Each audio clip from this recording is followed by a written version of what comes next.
Hi. Welcome back to part 2 of the Wisdom of Perspective mini-series. It's a special episode where we look at relationships from a unique angle of gender role specifics. Now, today we're going to actually take it from the perspective of one of my favorite books. It's called Men Are From Mars and Women Are From Venus. This book I discovered back in the late 1990s. I think I was in high school at the time, and it was kind of interesting. It just kind of like popped up out of the blue. I was at the library and saw this really cool little graphic, and it said Men Are From Mars and Women Are From Venus. And I thought, the catchy title. And so I decided to pick it out, sign it out, and I read about it, and that was my first introduction to literally thinking about relationships and how we actually can better respond to different situations between men and women and partners in relationships. This book has sold more than 15 million copies worldwide and was on the bestsellers list for like 121 weeks. I mean, that is incredible. It was also published in 40 different languages. This book is the bomb. Now, I've had the honor of speaking with its author, Dr. John Gray, and learned from him. And I gotta say, it has been an amazing ride, and I wanted to share some of those words of wisdom with you today. So let's dive in.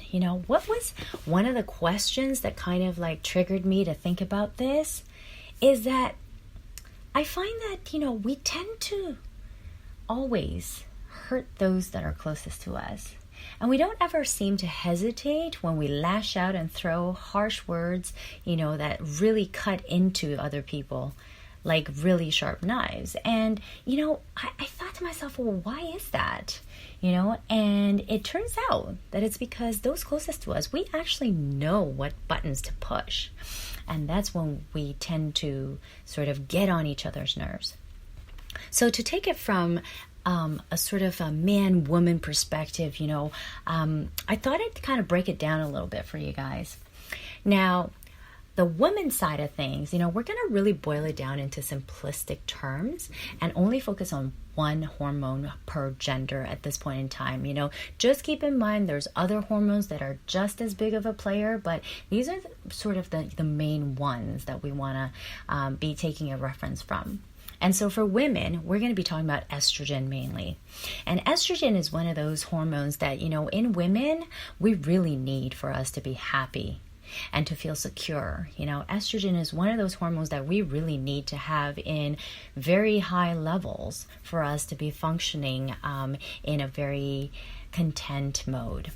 And so what tends to kind of decrease estrogen levels is obviously an increase in workload, increases in stresses in life, whether it's financially, economically, mentally, emotionally, actually a lot more so emotionally and mentally.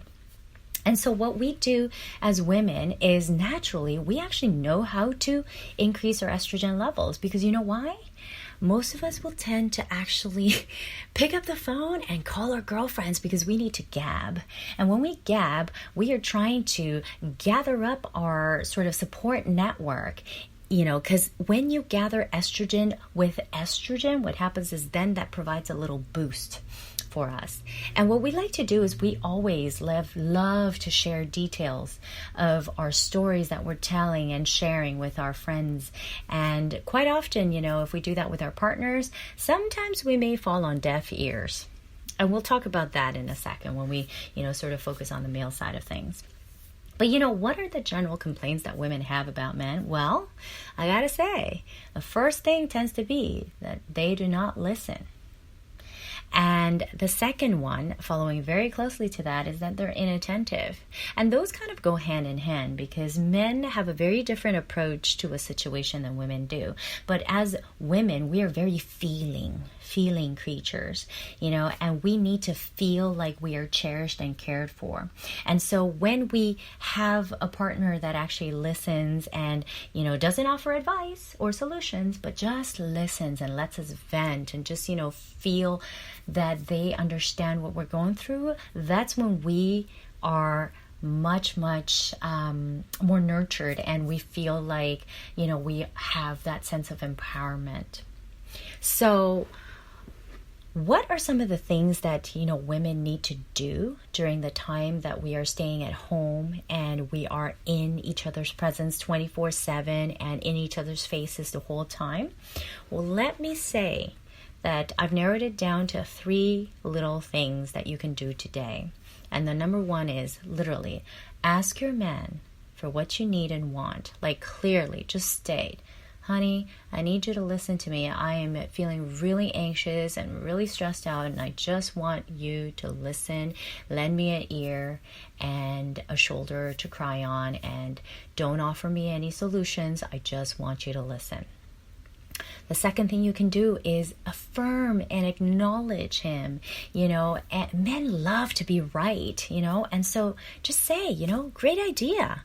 That is such a good idea. I love that idea. Very simple. Just affirm that he's doing the right thing. The third thing is you got to give him man cave time. Man cave time meaning let him be alone without the kids, without you. Just let him be in his own space. Now, you can give him like a set time, a limited time, because men don't need to be in their man cave for like half the day. Like Kelvin, my husband, we literally have 1 hour of man cave time every day. And that's general rule of thumb in our household. And he gets to just do whatever the heck he wants and in his own little time, in his own little world, and he gets to really unwind. Now that kind of leads me into why, because men, the main hormone that is sort of like the ruling hormone in men is testosterone. And testosterone is literally the male equivalent of estrogen, right? So again, we are very overly simplifying things because there are plenty of other hormones that we could be talking about, but testosterone is the main one that we're just going to zero in on. And it's one of the main ones that, kind of generally rule like how men are in their reactive mode. So what are some of the things that decrease testosterone in men? And lo and behold, you've guessed it, stress. Stress is the number 1 factor in both genders, as you can see. Increase in stress, and during these times of, challenging sort of confinement that we have, there are financial stressors, there are physical stressors, there are emotional, mental stressors. Right now, literally we are in each other's faces all the time. So men, if anything, feel even more stressed out being completely surrounded by us the whole time. And men, testosterone is one of those hormones that tends to decrease when we are constantly in contact with each other. And so for men, if their decrease in testosterone levels gets to an all-time low, they will lash out in anger. And it's truly not because they are trying to be mean, but it's just, sometimes hormone levels go low, boom, it kind of hits past the threshold and anger comes out, So sometimes if you feel like, hey man, I don't know why the hell all of a sudden he's getting all mad about like the smallest little things. Well, that's because he's reached an all-time low with his testosterone levels. So how can we help him increase that level of testosterone? Really simple. We've already touched upon it. It's man cave time. Man cave time is so important because men need to withdraw and just avoid communication altogether. And biologically, it's almost like it's magical. It just gives it a little boost. And then, before you know it, 1 hour later, my husband comes out of his man cave time and he is like the most loving dad, the most loving husband. And it's like everything is fine and dandy all around. It's like so amazing. I mean, you guys have to try it if you haven't tried it. So here's the thing. What are the most common complaints that men have about women? Well, picture this. Women tend to love to elaborate on details on their stories, right? Well, men are very solution-oriented, and they really need to know what the point is, and they want to get to the conclusion, and they just want to find a solution if there's a problem that you're dealing with. And so a lot of times women get cut off because men are like, well, let's just get to the solution. And women are like, well, no, I need to tell you everything about this thing that I'm going through so that, I can vent and actually make you understand what I'm feeling, and so that you can actually, care for me and, emotionally give me what I need.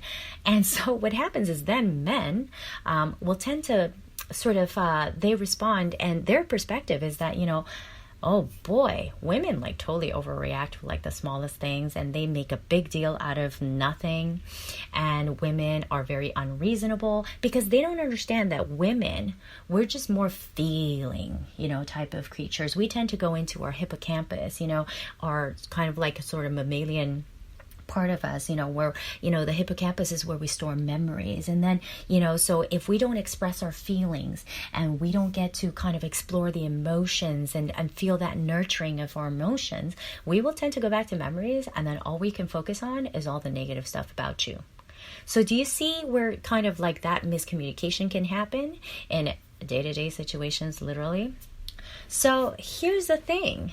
Men, however solution-oriented they are, they actually really, really love feeling needed and feeling trusted. So as women, we got to show them that we actually need them and that we really appreciate them. Affirmation is so big for men. I kid you not. I use oh honey, that is such a great idea all the time. So that was a very, very key in there that I learned from Dr. John Gray. Now, for men, what are the things that you can do to actually support your woman? Your partner. The first thing is listen. Listen without giving any solutions or any solving of their problems or their dilemmas. Literally, just listen. You can just nod, sit there, be a good listener, and just be there for her. Okay? The second thing you can say is, I understand, honey. I understand. And just for once in a little while, just give in to whatever she asks you to do. Just do it. It could be as simple as washing your hands during this pandemic. It could be something so small. And the third thing is really interesting because most people think, oh, you have to do like a grand gesture, to show that you love her and stuff. Well, no, really. All you need to do is a very small gesture. But if you're consistently doing a small gesture on a daily basis, oh my God, your woman will feel very loved, very cherished, and very cared for. And here's the thing, most people don't know that, giving her a huge present, such as a diamond ring or like a beautiful necklace that cost a lot of money, that is the same as one boost of estrogen, right? Well, the same could be said for one single rose that you give her. That's also the equivalent of one boost of estrogen. And if you want something for free, if you give her a kiss and a hug, that's also one boost of estrogen. So at the end of the day, you could literally be showing her that you love her by small little gestures, such as giving her a kiss and a hug a day. And that will give you the same as one boost of estrogen each time that you do it. So if you want brownie points, that's all you got to do. How awesome is that? I mean, that's seriously as simple as it gets. But in the long run, it will gain you a lot of brownie points. And that is where, sort of your relationship will start to shift. And you guys will then move into growing closer together. Because if she does the 3 things that we've talked about, and you do the 3 things that we've talked about, then, you can move into a very harmonious relationship. Now, if you'd like to do a few more things that we've actually incorporated, me and my husband Calvin, over the years, I've really kind of garnered a lot of little skills from all around, is the following 3 little things that I've also added to, our day-to-day. The first thing is, this is sort of a little bit more complex, because when you're in a situation, for example, so the few things that we've talked about, basically, those are the little things that you do on a day-to-day basis to accumulate and grow and, nurture your relationship. But when you are kind of caught in a bind, these are the 3 things I usually turn to. Okay. And so this is sort of if you want to call it part 2 of the part 2. So the first thing you want to do is take a quick breath, because that then kind of stops you on your tracks. Most of us, when we're ready to react, we are ready to react.